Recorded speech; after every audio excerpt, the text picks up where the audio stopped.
So in Gran Torino, Clint Eastwood is an angry old man that notices the world around him is changing. And he sits on his front porch and he's just staring at people, and all the neighborhood around him changes. Here's a fact. You have never been a teenager in this world. And these teenagers have never been adults. Back in 2020 in Time magazine, a guy named Walter Kern wrote this statement that's really prophetic. He said, in 20 years, what we've determined as adolescents, the way James Dean made famous, he said that 13 to 18 is dying out, and adolescence is going to change into something different. He said 20 years tops. It's 2021, and here's why he said that was going to happen. He said kids are growing up faster than ever, and adults are growing up more slowly. I want you to think about that. I wish I could go into a lot of research discussion. We don't have that time, and you're ready for some good news.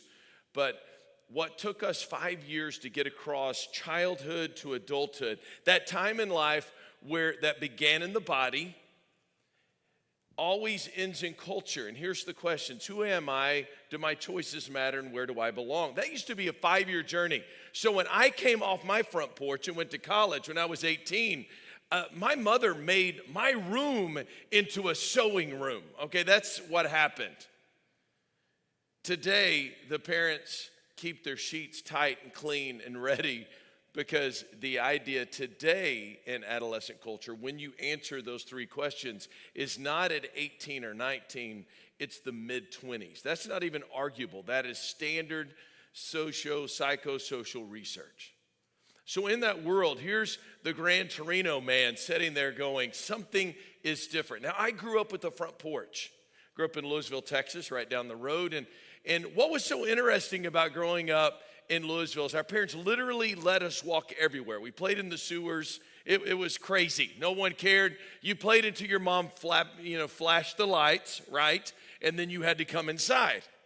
But let's just suppose little David is walking to Central Elementary, and he goes down, if you're familiar with Louisville, on 35. We literally walked on the service road. Crazy. Our parents didn't love us. So we walked down that road. We walked over Fox Bridge, by the Brahms. There was Central. Well, one day we saw these little bitty rocks on the top of the Fox Avenue Bridge. And I don't know about you, but as an elementary school kid, to take a little rock and throw it off the side of the bridge to see if you can hit a car on 35 seemed like great business, right? Somebody stopped and looked at the boys throwing rocks. So I want you to see, for some of you who don't understand the world before 2006 and cell phones, whoever that was, and it still remains anonymous, but she was part of a community. She had to go home, open up the phone book. That's a yellow thing that would come and they would slap on. Now we use it as paperweights, but it was actually everybody's life story in the phone book. She had to find someone she knew that thought was connected to my mom, and so they would call 7 digits, right? And they would say, I just saw these kids. I think this is this kid that lives on Pebblebrook. Oh, Lena's kid. I'll call. That phone hangs up. That mother picks up the phone. 436-363. 436. You know what I'm saying? By the time they're done and we get to school, we get a call from the principal's office. Mr. Holder, can David, and here's all these guys. We show up in the principal's office. He's a tall man. He has a board that he's slapping against his foot. He's like, boys, we heard something. Well, how did he hear it? Because my mom's already called the school. So by the time I get home, my mother is waiting on the front porch. She knows what she's going to do. Because do you remember the days, whatever happened at school, you're going to get double at home. Now, when that person, this is the interesting part of this world, when that person, whoever it is, and if it's you, I forgive you, but that person that called my mother and said, little David and his friends are throwing rocks at cars on 35 to start this whole domino of consequences, my mother said, thank you. Now, I want you to think about this for a moment, because I've been working in youth ministry for 32 years. I work in a public school setting, and here's what we have today. Ma'am, I need to tell you about your son. Sir, can I tell you about your daughter? And it's like, who are you? No, thank you. No, thank you for being part of our family. And if you have video to prove that they did something, that's great. But here's the parent's next move. Okay, so my kid, that's what's going to happen to them. What's going to happen to the other kid? They demand equity. I'm telling you, from our front porch into our world today, things are different.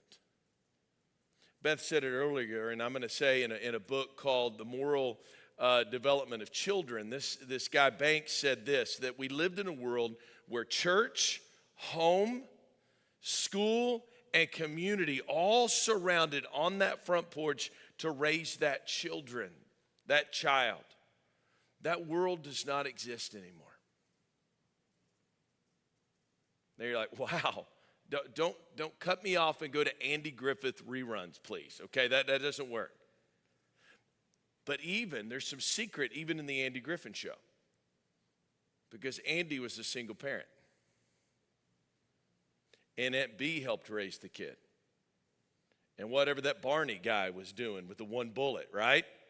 And even Otis, the town drunk. Think about this for a second. Otis, the town drunk that would walk into the jail to sleep off a stupor, Andy let speak to Opie. There's something about a community that we need to recreate, but it takes effort. I cannot raise a child by myself. Never have been able to. And we're going to talk about some of those things. Now, we'll see if the clicker works. I think I have some really cool pictures. Boom. Cell phones. We've already talked about that. We're going to end the depression right now. Okay, that's a different world. There's actually a new generation. We're not teaching millennials, by the way, at Lubbock Christian. We are teaching Generation Z. One lady called them the iGen generation. It's because of this thing. Actually, the technology has forced a whole different generation. And now, when we're getting comfortable with the Zs, now they're talking about alpha because of COVID. It's changing very, very, very fast. I want to go back to the boomer days when we just kept a generation for years, right? Now, it's like when the wind blows, there's a different generation. It is a different world. What I believe with the lengthening of adolescence and the changing of all the influences, we have to find a way to bring the front porch back. But it's very, very difficult. I love demotivation posters, don't you? These are fun. Failure when our best just isn't good enough. Isn't that parenting? If you've been parenting for any length of time, I have an older son who's married now, about to have a kid. I have a senior in high school. I've almost been through the whole gambit of raising children. And sometimes I think it's scarier for some of you to be on that front porch watching your kids, right, as adults, because you're like, you're going to make a mistake, but you got to let them make a mistake. But you go through this world and I see my kids do something and I'm like, I screwed up my kid, okay? So go ahead in the audience. Look at the people around you. I think I screwed up my kid. Go ahead and just say it. Go ahead. Let's have a little therapy. Now, here's the good work. I'm pretty sure our parents screwed us up. The Bible is not filled with perfect families, by the way. Have you ever seen the genealogy of Jesus? Now, if you're someone that is here for the academics and you're not familiar with the Bible story, Jesus' family line had some serious dysfunction. I can't even say it without this being a Netflix MA NC-17 special, okay? There's a lot of stuff going on in that family unit. It's not about our perfection, but here's the way the world used to be before the Andy Griffith show made famous nuclear family from 1950s to 70s. Do you realize what we have memorialized as that front porch community is only about 20 years old? A family is designed to fit into other families. So that when somebody calls from Fox Bridge and says, David's throwing rocks, they say, thank you. I want to show you these pictures. Go ahead and go to the next one. This is a plane that was ripped apart. There we go. I've given you the sign. The plane was ripped apart by a bear, okay? It's up there in the northern Canadian area. They left their food in the airplane. Don't do that. Well, now you're up there. How do you get out? Watch this. Next slide. Next slide. I think we have one more. Duct tape, baby. Isn't that great? I always have duct tape with me wherever I go. And that's one of the reasons. What if I were to tell you that we can work together, create a community, if you will, of duct tape. I deal with students that are broken every single week. Literally sat with a student last week whose father looked at him in the eyeballs and said, I'm signing off all rights. I don't want you in my life anymore. Now, he knows in his mind that it has something to do with he doesn't want to pay child support. But how does a 15-year-old take that? My dad doesn't want me. So we tried to take his life, and he started talking to a friend, and he had a rope around his neck. His parents, who were very wonderful people, and his stepfather, they very wonderful, but they were all in bed, and they didn't know the depth of this kid's pain. And it's funny enough, it was a cell phone text with a friend, and the friend's like, something's wrong, and he and his mom came over and stopped the suicide ideation. But I'm sitting there looking at this kid, and my arm around him, and he don't want to talk to anybody about it because the pain's so deep. But he'll talk to Coach Fraze. Just a little bit of tape to keep that plane flying. See, we can't do this alone. There are things that my kids will never know until they're older, things that my son still doesn't know, different people in his life, different people in her life. They don't have to know all that I know. And I'm like going, hey, Kevin, can you call? Hey, Bo, can you call? Can you have this conversation? And another bit of duct tape. What are we talking about? Here's the concept. If you go to that next slide. We grew up in a world that says we need to have 2 adults for those 20 kids, 5-to-1 ratio, right? That's what we need. That is an old ratio. Now, you could do old youth ministry that way, Bo, and you could actually stay at Camp Copus down the street if you have a 5-to-1 ratio, 1 adult for 5 kids. Here's the new ratio. Next slide, please, is this one. 5 adults for 1 kid. This is one thing that began to change. A guy named Bill Damon out of Stanford University started talking about the idea of this scaffolding and our need to be congruent in what we're doing morally and what we're doing socially, and we need to focus on these children. He was saying basically we have to bring the front porch community back. And he began to play with these numbers, saying, it's not just I got to be there to sponsor a kid. I got to be there to be sure that she has 5 adults that are speaking life into them, that know their name, that live life with them. We never have the argument. You won't hear it on this stage from Beth, from Kevin, from David, from Bo. We will not make the argument of quantity over quality time. It is a dead argument. You know why? Because you can't have quality without quantity. And you can't build this. Next slide, please. It's called scaffolding. It's one of the most basic tenets of psychology. When we're trying to bring a student from childhood over here into adulthood, it takes scaffolding. And I wish that was mom and dad, but it's not always mom and dad. I wish it was extended family, but it's not always extended family. I wish the front porch was the front porch I had. I wish that home and church and community and school all work together. But if they don't, we have to be sure that is built so that kids have something to fall back on. Because sometimes for the studio audience here, okay, I'm not that great of a dad. I try to be. But sometimes I blow it. Are you with me? My wife is incredible. She's a therapist. She's awesome. But she's not always in her best. And I'm talking to people that feel the same way. Instead of beating ourselves up, realize that's what our mom and dad did. And when they said, hey, go spend the night with your grandparents, they're saying, I blew it. You take care of the kid for 24 hours. They just didn't post it on social media and say that where they were going to eat, right? We've always needed each other. Our view of nuclear family has gone nuclear. Our idea of our independence and pull ourselves by our own bootstraps is not even biblical, church. And it's not even American. It's some weird thing that we created between the 50s and 70s with the Andy Griffith Show, and he was a single parent that everybody was grouped around him too, right? Even the Fonz lived upstairs with his biker gang and could speak truth into little, the Cunningham children. Have you thought about our sitcoms? We won't even go to Dukes of Hazzard. That was strange. Okay, next one. Here's what I want to do. I want to talk about some things Intensely practical before our Q&A. What can we do to release the anxiety we have? I've tried to make you feel normal. Our students are very anxious. So what do? Very, very practical. Have conversations with the students around you, your own and others. I remember one thing, and we have a rule in the car. Every once in a while, Dad gets uncool, and I'm like, okay, we're going to go to Sonic. In order to go to Sonic, my phone will be plugged into cool 80s music, but everybody else has to leave your phone.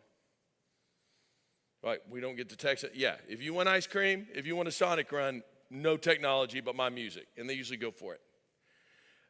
They enjoy that. One time, my daughter's in the back with a new friend, and they're on their screen. And I'm like, that's enough. They were in 8th grade. I'm like, this is ridiculous. And I said, put your phones down. We're going to play a game. We're just going to drive down the road, and you have to, whatever you see, you have to point it out. So they started going, billboard, Kentucky Fried Chicken. And I'm like, there you go. Guess what? We started talking. Go to the next slide, if you will. It's an interesting part of the research at Fuller that I'm a part of is they ask a question of how many of you actually had a conversation. I don't know if did they go away? It's not that one. It's the, yeah, there we go. How many of you have had a conversation with your students about why you are a Christian? 0. None of these people we had asked in this one specific group where we were collecting data for Sticky Faith, none of them had told their kids, hey, Bo, this is why I gave my life to Jesus. So you know what I did? Just to be sure, and my kids' eyes rolled in the back of their minds because when I found a different stat, I'm like, Sonic run. And we sat in the car, and I said, I need to tell you why I follow Jesus. And my wife did the same thing. Can you believe that? And then we get all nervous going, hey, well, if I tell them that I was a really uncaged pagan and it was awful and I did some crazy things, maybe they'll do it. No, they won't. They already know you do it. That's the secrets around the dinner table. That's why Thanksgiving's so strange. Go ahead and say it. Why do you do what you do? You have to have conversations. My son struggled quite a bit during his freshman year. And we started a practice that I have with my daughter on Friday mornings, but there's a practice called just taking a ride. My son's very internal. He's not an external processor, and he feels deeply, and it's hard for him to get things out, right, and to have a conversation. So he would say, Dad, can we take a ride? That was the deal. I said, yes. And so I love to talk and figure out and have that quality time, but I started figuring out early it's the quantity, and the quality will just come. And we go through McDonald's, and get this. He would get 2 spicy McChickens and a large Dr. Pepper. I would get 2 sausage McMuffins. McDonald's, when you used to serve it at night, bring it back and help my kid. And then a large unsweet tea. To this day, he lives in another town. He said, Dad, can we take a ride? We're going to go to McDonald's. One particular stint when he was really struggling, all I needed to have was a conversation. And there's a knock on the door at 11 o'clock at night. I'm already in bed. And my son said, can we take a ride? Guess what my daughter does? Can we take a ride? Conversations. It's so simple, it's ridiculous. You don't have to have a big speech about morality or cell phone use and all this stuff. Just spend time, have those conversations. It's significant. The other one is this, and I think it's important in our world, especially with technology. If you want to get rid of the stress and the anxiety, you welcome the doubts. Okay, 70% of our students will say things like, hey, I got all these questions, I just don't want to say it. They have to have a safe place to say, I don't understand about same-sex attraction. I don't understand about what's going on with COVID. I don't understand what's going on with political parties. I don't know why. You can list all of these things. If we don't have conversations that welcome doubt and let them explore doubt with us within that scaffold community, they're going to pick up their phone and say, hey, Google. And there's a whole bunch of artificial intelligence that will send them down whatever rabbit trail they want and validate their point. So with conversation, welcoming doubt. We can't be like this lady right here, the librarian that's all quiet, and tell them to hush. Don't do that. If you don't answer their question, they will find the answer for their question because they're going from childhood to adulthood, and what took you 5 years is about 15 plus. One person threw out the other day, 28's a new 18. Not so sure I'm totally there yet. Sounds like a lot, but it makes me nervous. So welcome doubt, have conversation. Another thing is this, family rituals. Family rituals are important. They don't have to be huge. It could be sitting around the table for dinner. I cannot tell you enough how it calms the mind and the soul of our students, of us, to be able to be in one environment without the phone. That's a given here, and just sit. And every once in a while when I have money and my son's in town, I'm like, I want you to cook some steaks, because he's a great steak cooker. He was a chef at one point on his way to his career world. And it just is a moment. Do you see what we're creating here? Just a moment. Years ago, I think it was Carly Dodd that Kevin and I knew way back in the day, traced some problems in the American home to the loss of the family dinner. That's weird to say that could be a ritual, but a lot of our families are so busy going to a practice, doing this, let's pick up fast food. Just to sit down could become a family ritual. My kids love Christmas. Not because of the presents, but because that's the time we got really way overpriced hot chocolate and just look at Christmas lights since they were kids. And right now, every time they go through some kind of trouble, I want you to hear this. Anytime they go through emotional, anxious trouble, and I simply ask them in conversation, and they began to doubt, I'm like, okay, what are you comfortable? Where's your happy place? Guess what they'll say? I can hardly wait till Christmas gets here. It's a happy place. It's a family ritual that has attained meaning. Here's another one. We're going to fly through these. The idea of guardrails. You know how a guardrail works. You hit those before you go off the side of a cliff. That's it. That's kind of what they're there, to let you know you are about to have bad problems. Now, if you hit a guardrail, you're going to have bad problems. There will be consequences, but it should save you from death. I am amazed. I literally was in a situation the other day where a parent called me and said, I just witnessed this kid called their parents an a-hole. Okay, and I'm like, in front of you? Yes, in front of my ears, and I couldn't help myself, and I had to correct. And the response of the parents was, well, just letting them find themselves and being able to. I'm pretty sure my father would have picked me up in this other side of the room if I said that to my mom. We live in a strange world where people are like, we want our kids to find themselves. We can't. It's called socialization 101. Whatever we give, they're picking up, not just from us, but the surrounding adult community. That's 101. Some research out of Notre Dame that started at Chapel Hill in North Carolina said the number one indicator of a kid's spiritual life is mom and dad. Second, very close to it, very, very close to it, is surrounding adult community. And then people like me are a way distant third. So this idea of guardrails is so significant. It's not just in your home, but it's also for the students that come into your home. It is this community. We had the most uncool house because at 11 o'clock, everybody had to put their phone in a basket. And a lot of the kids didn't want to come over anymore. They'd rather go across the street where it's a cool house. They can have their phones all night and do all this kind of stuff. Guess whose kids end up just being whack jobs? I'm telling you, guardrails are so significant. Now look at this. I don't know if y'all watched the Goldbergs. Next picture, Gloria Goldberg. She is fun. She's the original Smother Mom, as they call her. Great clip. If you ever watch the Goldbergs and you lived in the 80s, you'll be like going, oh my word, that was awesome. People who plow the road for their kids. We used to call them helicopter parents, where they just, they're no longer helicopters. They're called stealth fighter parents. That's what happens, Miss Educator. I'm looking at an educator right now. Here's what happens. You have the greatest district. You're the greatest teacher. You're the greatest coach. You're the greatest everything. I will be your biggest fan. Until you don't start their kid gets a B, something happens not on the team, and they don't go to your lead teacher. They don't go to the principal. They go to the superintendent. all the time.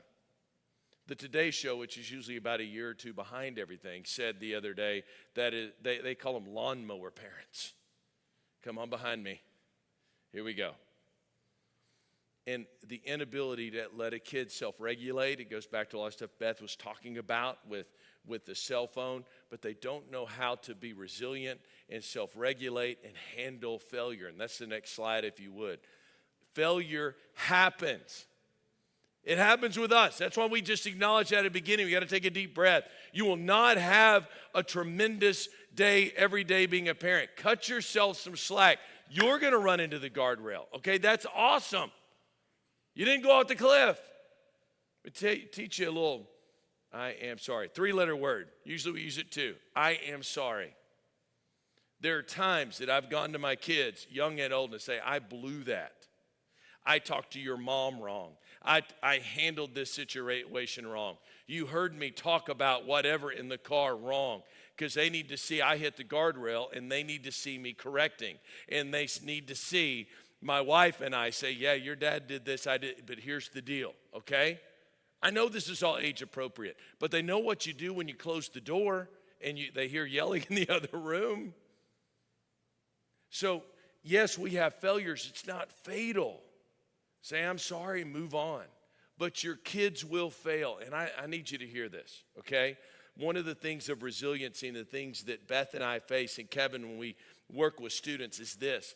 We have not allowed our kids to fail, and when we don't allow them to fail, they don't know how to succeed. They come to college, and they get their first F, and I'm telling you, they freak out, and we have to have a discussion that what they're feeling is not an anxiety disorder, but it's called stress. So what you may want to do is get out of bed and actually go to class. It's a weird concept, but your mom's not going to show up for you. And you're like, are you over-exaggerating this? No. You're like, well, have you done this? Absolutely. My daughter's texting me. And you know if you have a teenage daughter, Dad, all small. Dad, period. Dad, D is now capitalized. Dad, D-A-D, all capitals. Dad. And I'm like, what do you want him in class? And she starts talking about, I had this decision with the job. I had this decision with theater. And I'm like, man, adulting's rough. Brene Brown.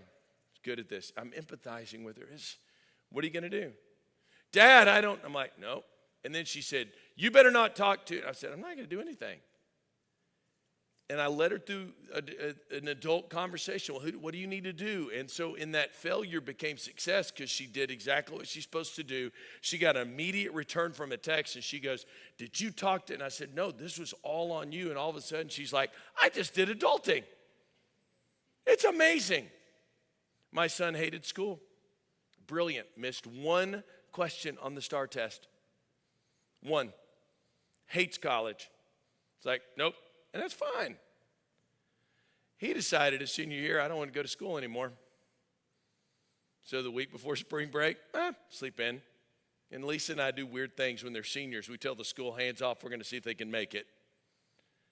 And so for 2 weeks after spring break, Lisa's a crisis counselor. I'm a coach. I'm like going, hey, dude, promise, do whatever you want to do. Because our goal wasn't to graduate them, but it's to raise a human being with soft skills. So there were some mornings that the graduation coach would just walk in. I'd leave the door, unlock, go, hey, there we go. Lock it when you're gone. Now, in my heart, I'm like going, oh, my kids are going to fail. My son didn't walk the stage during graduation. Didn't want to. Done with high school. We had a party for him. He didn't care. We had to let go of our loss and grief. It was more important to us than it was to him. Do you see how this guardrails, and it's always a negotiation process. The Bible has this weird verse. It says, raise up a child the way they should go. Which goes back to what? By their particular bend. Which goes back to what? I have to spend time and attention with my kid to figure out what helps them.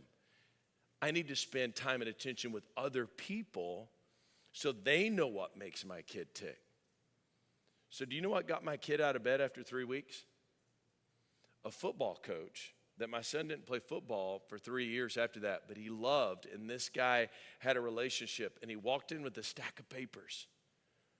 And like a football coach, he said, I'll be back in 30 minutes for that one. And he walked out of my house. And he came back. I'll be back in an hour for this one. The community, the scaffolding came in that moment of failure, and we had success. A few more things. I'm not even looking at my watch, so that could be fun. Things very quickly. Learn people's names. Kids love that. Another one, intergenerational mentoring. Everybody know who this is. Tony Dungy, in his book, he had a son, he started playing football, and he's like telling his son, you need to sleep, you need to eat, you need to do all this stuff if you want to be a football player. And it was so crazy because he is a Super Bowl coach. It's amazing. And his son's like, no. Finally, one day, he starts sleeping and eating. And he's like, what are you doing? You finally listen to me? He goes, no, my coach told me to do it. Intergenerational mentoring. Let people speak into your life. Give them permission to do that. Another one is this intergenerational service. Now, we do a pretty good job about this in churches now. We need to do a better job in schools. But one of the things that we've robbed students of is the internal idea of service. Now, follow me on this. It used to be a mark of maturity going from adolescence into adulthood is serving outside yourself. Do you know what we did with that as adults? We commoditized it so that every AP class has to have a service component. If you're part of Christian schools, you can't become a senior at a Christian school until you have so many service hours. What have we done? We basically gave awards for service. That's not how service is done. How it's done is some guy goes, it's older than me, Dave, I need you to come with me to fix this lady's fence. I need you to go with me to go over here and do this. And the next thing you know, Mr. Whoever it is up there, ask me to come and help him. Do you see the difference? Sometimes we have students do things because they make us feel better. What we're finding out is if you serve with students, it is exponential what happens with the support, but also the moral development of these kids. And you create other opportunities for that. Now, next one, intergenerational activities. This is one of my favorites, paintball. I don't know about you, but it's always fun to shoot kids with paintballs. You can do things together. You know, we grew up in a world where we had church potlucks and we had I think we should bring that back. Do things together. They don't always want to be alone because they realize, our students that come into my class realize, even though they have cool little young kids around them, they know it's an exchange of ignorance. They just want to be around other adults so they can ask questions without feeling. They don't want adults to say, well, when I was a kid, but they want to hear when you were a kid. How does that happen? Intergenerational activities, start having a discussion. Next thing you know, the magic happens. You're creating an environment. Then this one, intergenerational groups. It is all right to spend time together. This actually right here, Kara Powell, who's one of the top 40 under 40 in the evangelical world, that's her husband over there. Accountant, the guy next to him is the executive minister, Jeff Matitish at Lake Avenue Church. That's her small group. They don't always do a lot of great study, but they have lots of great experiences in sharing life together. Think about these things. So where do I start? Here you go. I'm going to end with this right here. Start with your friends, family, adults who care, and who your kids like. Here's what I ask my kids all the time. I ask them, I need a list of 5 adults. I still have those lists. Their whole life, and it changed. I'm like, who are the adults in your life that you would listen to?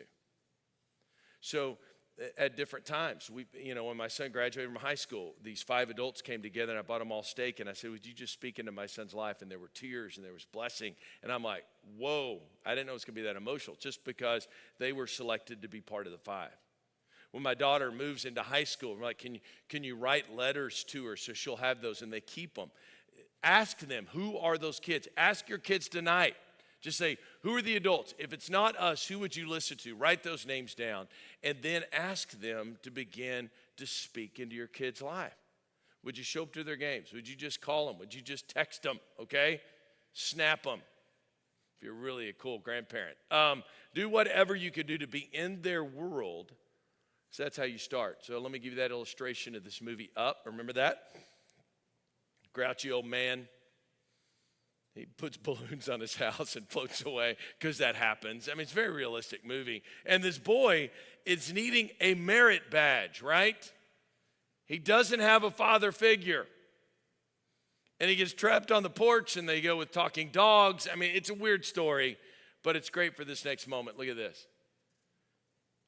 He finally gets Helping an Old Man award, and this old man shows up and gives him what badge? Do you remember?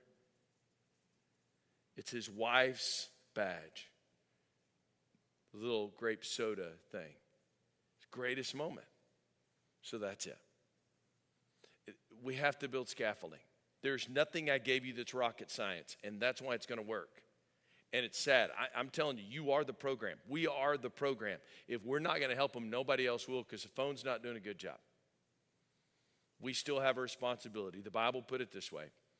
Hear, O Israel, the Lord thy God is one. Love the Lord your God with all your heart, soul, mind, and strength. And then it says this. Basically, as adults, you get that inside of yourself, then get it inside of your children. They're watching. It's always been that way, always will be. A couple of resources. If you go to the next slide. This one's coming out, it actually has a lot of great ideas, I think, to help make the scaffolding community. It's coming out in January. I wrote it with Dr. Serdacki from Lipscomb, partnering with your youth minister. It's more than just parents. Parents are used as adults. And then if you are in youth ministry, it's a really handy book, Practical Wisdom for Youth Ministry, that'll help you if you are a volunteer or team leader. I think you'd enjoy that. All right.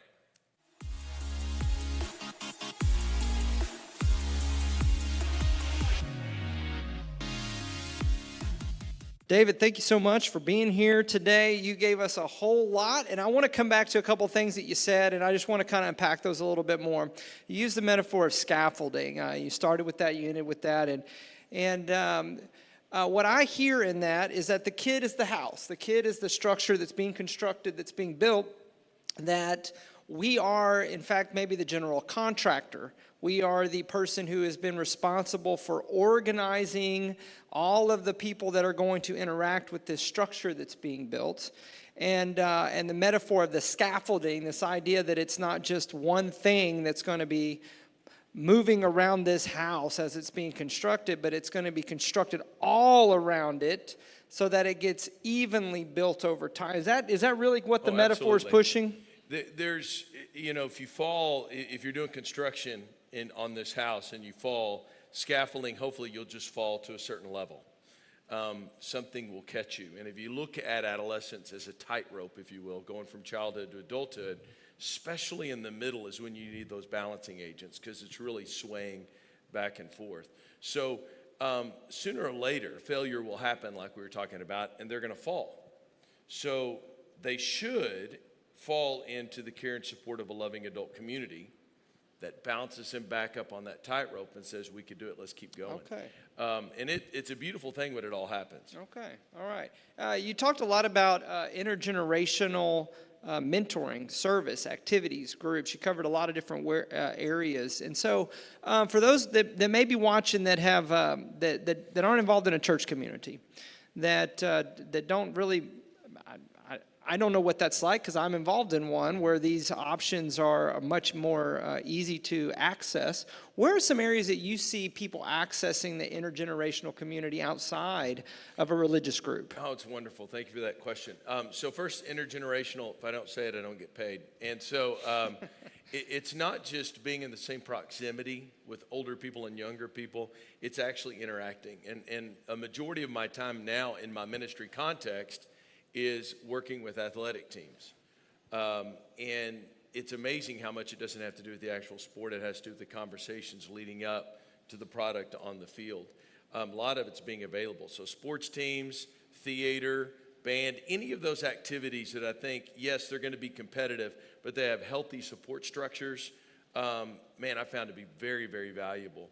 But it could just be, and this is natural to me, but when adults in a school begin to just maybe leave their tables and walk and talk to the fringes, that is magic, because those fringe kids, if somebody's sitting over there by themselves, for an adult to come up and say, how are you doing? They'll take that serious. To them. And it's authenticity. If it's I got to check this off, I'm shaking your hand because I'm going to get paid for it, They sense that, but authentic adult interaction, and you've experienced this a number of times. I cannot underestimate how thirsty these students are for authentic adults. So most of these kids think, why are you talking to me? Do you want me to play better? Do you want me to perform better? Do you want me to have higher grades? But when adults like, let's not talk about that right now. How are you doing? We had a young man on our team a couple years ago. His father passed. It was a murder situation. And during COVID, it was awful. And I called his mom and I said, how's such and such doing? And the first thing she said, which is kind of sad, well, we'll get him to practice soon, coach. I'm like, no. Where is he? He's in his room. Go talk to him. Go, what can we do? We can't come to your house. They won't let us, but how are you doing? And that's different. Right. She even thought, well, you're just trying to get him. He's a big kid. You're just trying to get him to play. No, how are you doing? He just lost his dad. And that's an authentic interaction. Gotcha. You also talked about the ratios a little bit. I want to kind of circle back to that for just a second.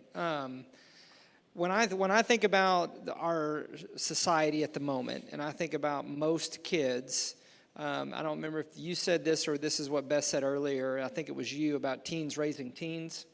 That we have a society where we're really not even at a 5-to-1 anymore. We've got, I would assume, teenagers whose only adult interaction sometimes during the course of a day, especially during COVID, maybe with an adult on the other end of a screen. Yes.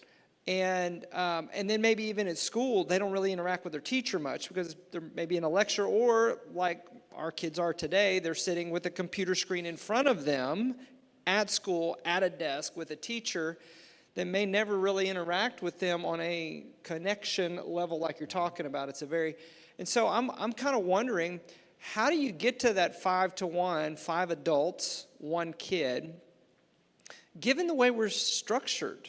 Like, where do you see those things happening that maybe in your personal life that you were able to get to that? I think you mentioned, talking with your kids a little bit about that, but is there any area where you see that's going really well? I think the easiest is if you are a guardian, which grandparents, aunts, uncles, who's ever the guardian of that kid, asking the kid, who do you respect and look up to, is a big deal. Okay. So making that part of the conversation. Data mine that. Okay. Yeah. Hey, who do you listen to? That's huge. But also just for students that we work with, who are the adults in your life? And sometimes you hear a lot more than you want to hear, and kind of brokenhearted stories. But because you ask the question, they'll tell you, and then you have to connect the adults. And it's not like we're going to have a formal mentoring program. Again, the adult response is, let's start a mentoring program. And one thing I hate is, let's take these adolescent kids who don't know who they are and put them with other adolescent kids who don't know who they are, and now we're going to be safe. They need adults. Yeah. And so it makes us feel better that we have peer counseling, but they don't know who they are either. And I'm all for that as long as there's a heavy dose of adults. Who are the adults involved? Are adults in the process? We cannot take our hands off the wheel. Beth and I were laughing earlier. When you look at a phone, I think it's the same thing as the formation of a student. It's kind of like giving them the keys to a Ferrari and going, have fun. But we take them to a parking lot with a beat-up car first, right? Mm-hmm. Well, yeah. And so I think that's one of those things that we have to ask them. We have to ask them, who is it? Because it is anxious. And I'm going to just say that the simple things that we teach in therapy with anxious kids, breathing and touch, huge. Yeah. And I think our kids, especially those who don't have the 5, when you hug them, it's like the world melts away for them. It's like, hey, breathe. It was that way with the kid the other day, going, just breathe. And he looks at me and he's like, oh my word. And it lowers their anxiety. I loved your metaphor of the duct tape. And I want you to kind of take a second, if you can, to talk a little bit more about that. I'm going to tell you what I heard, so to see if this is what you were shooting for. In that metaphor, you showed the plane. It's been destroyed by a bear. We got to get back out. Our life's been destroyed. Our ride, our direction has been altered by something unforeseen. It's coming out of nowhere. And so we look around for things that we have in our life that we can use. We get creative, and then we use duct tape, which isn't, it was never its designed intent or the person didn't have duct tape on them to tape up their plane to fly home. I guarantee that. It's a lot of duct tape, Bo. It's a lot of duct. I'm impressed that Very they impressed. had that much duct tape. It must have been a youth ministry. Or it must have been during COVID, because, Make a duct tape wallet. that's it. What else? Everything else is stuck in a supply container somewhere off the coast of L.A. And so, use what you got, right? And I think I heard you say, use what you got. It's not the perfect substance, but it will do the job, and it will do it better than you think it will. Yes. Is that? Absolutely. We're trying to get them off the ground, right? And so you use whatever you got. And I think sometimes if you talk to counselors, and you're one of those, and I have enough to make me dangerous, and Beth is, Kevin is, okay, you just brought a bunch of counselor people here. Just realize that. Don't tell okay, them so if we could get people talking, just interacting, you wouldn't have near as much business. It's true. And that could be a simple bit of duct tape, because, I work with professional people, and it's amazing to me that I could bring in a professional football player to talk to my football team. They're like, but they'd rather hear from me, and I've never played in the league. It's because it's relationship. They may be a more polished speaker, but they know me, and it's like, well, Dave put duct tape on me. So we always look for the grand and glorious, and I think I said this more than once, the program's the person. They really do want, especially middle school age kids. Authenticity. It is.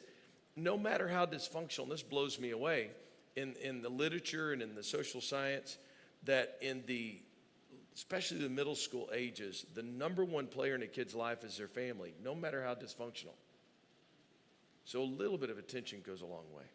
So a question from one of our parents online: what is the best way to build the scaffolding when parents don't know backgrounds of other adults, parents that our kids interact with on a day? So heaven help me, my son, I ask him this question when I get home: who are the adults? And he lists the name of an adult that I go, I either don't know that person, or I think to myself, heaven help me, I don't want them around that person. Okay, here's old school. You got to get to know the other adult. And this is crazy. One of the adults that my son will always say is significant in his life is attached to a very toxic family. Interesting. And I know that. And I think he knows that. But this person is not toxic within that. So for a long time, I'm like, okay, when we have these gatherings, this guy can speak into you, but these people aren't going to be around. And my son knows that. So you're filtering. Absolutely. Especially younger ages, it's their job to filter. Well, sure. When they get older, they're going to choose a lot of different ways, but you still keep asking those questions. And I think I'm looking at a bunch of uncool parents. Hopefully you're uncool. Just because the kid's like, hey, come over and do it all-nighter. My kid doesn't get to go over to somebody's house unless I know the family. And most of the families are like, hey, thank you for asking. Isn't that strange? We kind of know that. Mm-hmm. Churches, schools, sports teams, band, theater, and I'm using activities, but it doesn't have to be things that are typical. It could be, and this is interesting to me, technology, and I know Beth talked about it. We had to reinvent all of that in youth ministry. And some of the things we did at our church that was great is basically everybody grab your favorite food. We're going to be online for an hour, and everybody pop up windows. And so we actually used technology for a meet and greet, and they wanted to be together, but it was part of that scaffolding. Kids started realizing that's my youth minister, that's all this. And so it was a cheap substitution, but we actually used technology during that time just to remind kids that they're not alone. So I got, this is an interesting one from another parent. Heaven help you on how you answer it. That's a horrible setup. I love this setup. This is great. No, this is perfect for you because, I don't know that anything's ever come at you that you weren't able to at least get your head around at some point here. Way too big of a setup. And I've had this kid in the youth group before, not this particular one, but this type of kid, as I imagine you've had as well. The one that's really smart, that's really intuitive, that really, is almost like you would want to put them in charge of things, And so what do you do when you ask that kid that question, that who are those 5 people? And they look back at you and go,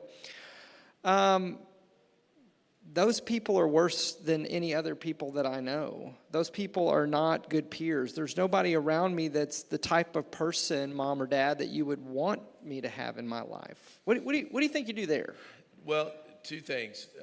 I'm reminded of one. I still have in my office desk a picture from one of them. He was that kid, and he didn't want to be around anyone. And some of it was him, because we did have a lot of good kid options. He just didn't like them. So I'm going to answer two parts. The ones who just didn't like them, I said, why don't you sit in the back? What do you like to do? I like to draw. Well, during the lessons, why don't you sit back here and just draw what I'm saying? And he had the most beautiful drawings, and next thing you know, he's like, I made you a drawing. It sounds like I'm doing a Napoleon deal. I made you a drawing. And I have all these drawings, and he started connecting, and he's still connected to an adult. There are environments, and I can think of a kid, and I'll go ahead and say it, because if he's watching, be a hoot. We've known him since he was 15, and he showed up at church. I think I accidentally dropped him off at a place and he bought cigarettes. Long story, but he came from such an environment, Bo, that he had nothing. Okay. He thought the F-bomb was hello. Okay. But he kept coming because there was a warm, he sensed something authentic. And that's what I love about youth ministry. If you can find something that they feel connected to, Okay. that's authentic and safe, we called it the safe place. What started happening was we'd go through Starbucks, dropping him off at his home, and he would just cry. It was really weird. He goes, I don't know how to do this. Mm-hmm. He still calls me. He called me 2 weeks ago. Dave, got to let you know what's going on. And he's probably 26, 27, but was raised in a very rough part. So if there's one adult that can reach out, and you've done this more than once, to just say, hey, just keep coming and see what happens. They may sit in the back, they may draw pictures, but they begin to change. Now, here's the scary part for whoever that is. When they're in high school, they go to battle with who's around them. Yeah. And you ask an awful lot, and this is for all of us. Middle school is about peer pressure. High school, they don't care who popular is, okay? It's not about peer pressure anymore. They don't do things because everybody else is doing them. They're doing it because their friends are doing them, that close group. And to ask someone to leave that group of support, which is survival to them, to go find another group is difficult. And that may not happen till they're 21 years old. Yeah. But all we do is we keep, and this is how identity is formed. They got to hear our voice over and over again. Bo, you're loved. Bo, you're special. Bo, you're loved. Bo, you're special. It may be my voice as a parent telling that kid over and over again till finally they understand it. But hopefully there's a community that can go around. They may not even know the people yet. But if this person writing it, do you know another healthy adult? Another important thing to hear here. The number one influencer of a kid's life again is an adult, not a kid. Kids are still like 6 and 7 down on the list. You're like, are you kidding me? They don't want you to know, but we really do have a great voice. They want us to look them in the eye and say, you're enough. And if we can get other adults to do that, it's awesome. Two other things real quick here. So one, you mentioned welcoming the doubts. And what I hear in that is, and I hear this a lot from parents that I work with either here at the church or in the counseling practice, that their kids doubt the system. Maybe they doubt the system of school. Why am I going to do all of this in order to get into college, and college isn't going to X? Or maybe they doubt faith, or maybe they doubt their relationships. And what I hear in parents, and again, this is part of this, again, being a non-anxious presence, is they hear those doubts, and I think they hear failure on their own part. And can you speak to a little bit how, you kind of said this, we didn't grow up like these teens are growing up. They're growing up faced with a lot more information at them. And what I would assume is we should expect them to have doubts that we never had to deal with. Is that? Absolutely. You can find a platform and validation for anything you believe. Which is something we wouldn't have been able to do. Not at all. And that's why we need to be able to voice those and be able to have the conversation. You mentioned non-anxious presence. Technically, the more anxious we are, the more anxious they're going to be. That energy spreads, and then we're crazy. We end up getting upset. Especially men, we understand the price tag and we understand performance. My dad grew up in a world where stability was the mark of a good man. Our world that you and I are raising kids in is you got to be a success. Well, what has that led to? Very stressed out young people. In the 1950s, the number one group, according to David Elkind, that received psychotropic drugs were the women, because they had to be, those ladies they see on TV. The number one psychotropic drugs today, as you know, are our kids. David Elkind said all of that stress and pressure, especially from the father figure, has created cracks. So we could figure out what we wanted to do. Freedom to express and explore. Our kids are pushed at an early age. What are you going to do? What are you going to do? You got to go to this STEM school. You got to do all this kind of stuff. They need a little bit of breathing room. Easier said than done. Sure. Because it is a system. So all of us who are educators are like, yes, we're pushing back against the system. Now, as an adult non-anxious, 2 illustrations that'll help. When you taught your kid to walk, they took 2 steps and they fell on their face. And you still took those pictures and called everyone, my kid's walking. They were falling with strategy. They weren't walking yet, right. But you were so excited. Right. If you were to pick them up because, oh my gosh, they're crying, you would still be carrying your 25-year-old, and it'd be really awkward, and we'd make fun of you. That's one thing. You got to let them fall. We've done that their whole life. The other thing for anxiety, when a kid would fall on the playground, and I'll say this, a parent who's non-anxious, even if the kid's like bleeding and his kneecap's over here and is like, hey, look, Mom, and his leg's over here, if the mom or dad go, oh, wow, you had a little fall. Wow, that's something. They'll go, yeah, and their legs hanging over to the side. But if the mom goes, oh, baby, that kid loses it. I mean, we know that Sure, as parenting. right, Same thing is about these questions. They're going to ask you some big ones. So if you sit there and just start sweating, if you're authentically sweating, go, dude, this is a big one. But then you look at it and say, I'll walk through this with you. I don't have the answer. Let's figure this out together. That's better than going, go ask your father. It's huge. How we react to their questions, more important than the answer to the question, is how we react. We can figure out the answer. So tell me, and this will help me in my role here. So I'm going to jump into the question because this is one I have. So let's say that my son comes to me with a doubt. What I coach people to do is to not pass that kid off to another adult. So if a kid's come to you and asked you a question, don't pass them off to somebody. I can't do that. That's above my pay grade. Because what I hear from kids is, they can't handle me. Yes. And so what I always coach them to do is go with them. So I'm going to go with you. We're going to go talk to the expert over here. We're going to go find Kevin. We're going to go to a counselor together. We're going to go somewhere together and explore that together. Is that? Yes. Okay. Absolutely. And allowing that space for that doubt to play out rather than to criticize the doubt. You're dumb for doubting. You're dumb for not just getting in line.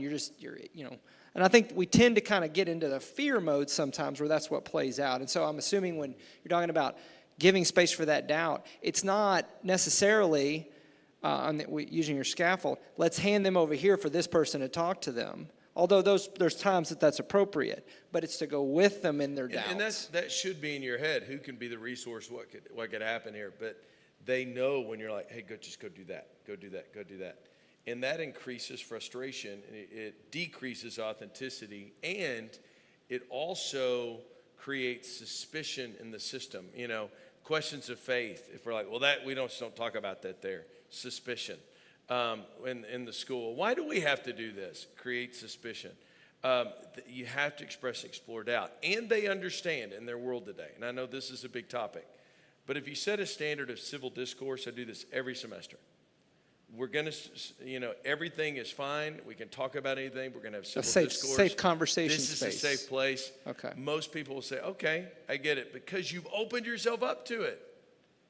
And you need to follow through. You better follow through. Because if you don't follow through, then you get put on social media. But, that's an important thing to follow through, and to go with is a great thing, yes. And your final point, or final thought that I want to go over with is the idea of the guardrails.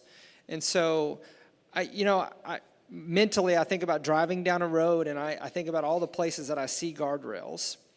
And I think about places that I don't see guardrails that I think there really should be a guardrail here, right? Like there's that seems a little bit risky, maybe driving through Colorado and you look off the edge of a cliff and you think to yourself, that cliff's right there and there's no guardrail. Now, you're such an adult now. That's I know, funny. We would never have this conversation 20 years ago. You just kind of drive by there going, look drive, at that. yeah, look at that river yeah. down there. Yeah. So you have wisdom. Yes, so this idea of guard. But here's the thing, and I think this may be a struggle for us parents in this. Maybe you could speak to something about this, but I would never coach my kid to go run into a guardrail. I would never just go hit a guardrail just for the sake of hitting a guardrail. I understand the principle that will cause a problem, which is less severe than the problem that would happen if the guardrail wasn't there. Going off a cliff into a river, something like that. It's designed to stop. How do we allow kids to hit guardrails and not freak out that they hit a guardrail? Well, there's two things. One, I'm going to go way back in time. I heard this phrase a long time ago by, I think it was Josh McDowell or rules without relationship equal rebellion. Discipline without relationship equals rebellion. And so if you're setting up guardrails and you don't let your kids know why and they don't trust you, they're going to run into them anyway, and it's going to be kind of comical. So rules without that relationship equal kind of rebellion situation. So if you've had a relationship with your kid and they're used to that authenticity, you can say, hey, it's like Beth was saying, I want your phone is going to be here until you're this age. And they're going to be upset when you look at their stuff. They're going to say, well, these are my conversations. And that's a guardrail. Mm-hmm. Well, because eventually they're going to have to build their own guardrails. So our guardrails are meant to, in relationship, to instruct. We're raising a human being, an individual. So from childhood to adulthood, individuation's the big fancy word. It's an individual. They have to learn how to do this for themselves. So if we just set up guardrails and they never make a decision for themselves and they're never allowed to fail and they come to Lubbock Christian University, they will have a hard time. Because kids who are not able to set their own resiliency and to fail, they do not do well because they go totally crazy. They can't handle the stress. No, they're like alcohol, sexuality, whatever. Like, let's just go, because they've never been, they don't understand the purpose of the guardrails. They understand why, if we're here, why can't we go over there? So it's a relationship dance, and kids have different guardrails. If you have more than two kids, you understand. Some kids you can look at and they just crumble. The other kids you got to beat a little bit. Not really. Man, angry viewers. There's different. They're by their own particular bend. Mm-hmm. But why is the guardrail there? Is it there just because? And if they push back with their questions and doubt, that is a great opportunity. Now you got two speakers saying that is an opportunity to have discussion. Why do you think we want your phone here? Why do you got to be in at 10? Why do you have this? And as you're growing an adult, it's part of having that discussion. Now, I love how you say that. I love how you say that. We're not raising kids, right? We're raising adults. We are, and they got to learn how to do it. So I have to, this is what I tell my athletes, when they're losing their jump, breathe and tap. Find a reset. We got to do that as adults, because your kids are going to, when you become authentic and safe, so what in the world did you just ask me? I mean, that's what you're saying in your mind, going, where, go talk to your mom. I mean, that's what you're thinking, but you cannot, you got to listen. That's what car rides are for when you're going to the office going, did my kid just ask me that? Did I break them? That's all normal, but I got to breathe and tap so I can engage with them, find the resources and go with them, because we're raising adults. So one of the things, and I don't remember the other words you used, but you talked about how this generation's being raised to be successful. Mm-hmm. As it turned to the 1950s, back in stability, that was the other word there. And so one of the things that I think is interesting about our culture, and I want to know if you have a way that you do this with your kids, or the way you coach others to do this, is when and how do you determine whether or not your kid, your teen may need a professional to assist them in something? And so I hear the 5 adults in their life being relational adults, maybe grandparents, or maybe somebody they're already in a relationship with at their church or their school or on their athletic team. But how do you know when it's like, okay, we actually need to bring in a therapist, or we actually need to bring in medical doctor, or we actually need to bring in maybe I just think about all the different ways we bring people in, and we don't really think about it. We bring in. I think you answered your question by, and this goes back to the idea of my kids don't need to know all the people we talk to.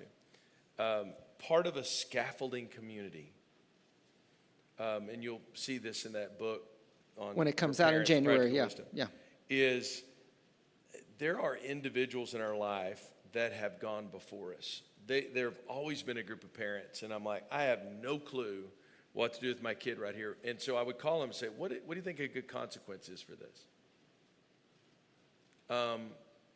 My mom and dad, my dad died the first year of our marriage. Mom died recently, and she had Alzheimer's. So, we haven't had that. So we've had to rely on different adults, and we're so rich in that regard because our kids go through something. I'm on the phone calling my friend going, so what do you think? And so you're not afraid to be vulnerable? Not at all. Because I'm a doctor, my wife's a master's, she's an LPC. I mean, we have training in this, but I think people need to hear. I mean, we got a lot of book knowledge up here, but when it's your kid, you still got to breathe and tap because the emotions are different, and you have to let people speak into your life. And you have to be able to do that, and that's hard, that vulnerability. I've looked at some of my friends, they've looked at me, and they said, Dave, you're gone too much. Or, Dave, why are you doing this? Why did you speak that way? I've had difficult conversations to say, I noticed this in your kid, and you asked me to be part of your family, and guess what? He's not doing well over here, and I think I know why. How are you doing with your wife?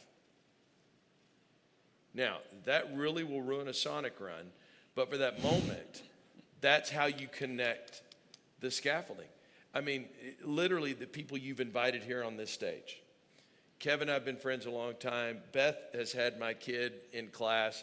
You and I have been friends. We've had conversations, even if they're passing, about what do you think about this? What do you think about this? What are you doing? And they become resources. They may be lower level on the scaffolding, but eventually you may need to move them up to the scaffolding because we build that stuff. Right. But you always be vulnerable. We don't do this alone, and that's the whole point of this session. If you do it alone, we got to bring the front porch parent. You can't do it alone. Right. You got to invite people to your front porch, which is an ugly place sometimes. Yeah. Thank you. David, thanks for being here. Let's give David a round of applause.